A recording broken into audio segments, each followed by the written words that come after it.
OFW na umuwi sa Pilipinas mula Taiwan, mahigit 2 linggo nang nawawala. Huli po nakita ang lalaki sa CCTV footage ng Ninoy Aquino International Airport noong araw ng pagdating niya sa Pilipinas. Darito ang report.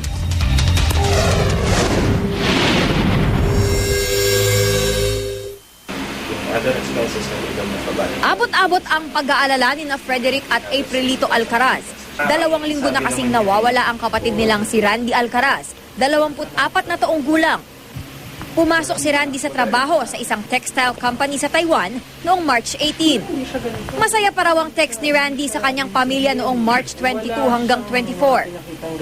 Pero nung March 27 na tumawag ulit siya, ang sabi niya, huwag na daw magte-text doon sa SIM card doon sa roaming kasi daw may kumuha.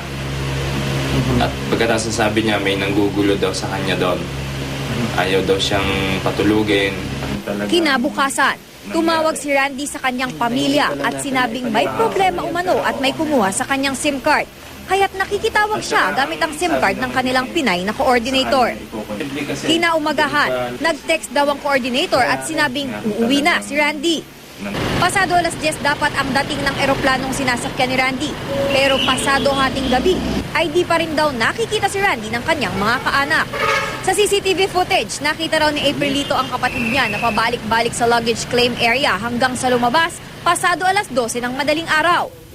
May kuha raw kay Randy na lumabas ng airport pero di raw malinaw kung naglakad ito o nagtaksi. Hindi na-claim ni Randy ang bagahe niya pero nakuha naman daw ito ng mga kapatid niya. Kahit papano raw ay palagay daw sila na nandito si Randy sa Pilipinas. Pero bukod sa pagkawala niya, naguguluhan daw sila sa sinapit ng kapatid sa Taiwan. Kumbaga, mas madali siyang mahanap dito eh. Marami kasing ginagamit yung mga sindikato eh, ginagawang drug courier. So, isa na yun sa nakapagpa-ano ng loob namin na hindi siya magagamit doon sa bagay na yun. Sabi raw kasi ni Randy, ikikwento na lang niya ang kanyang problema sa kanyang pag-uwi.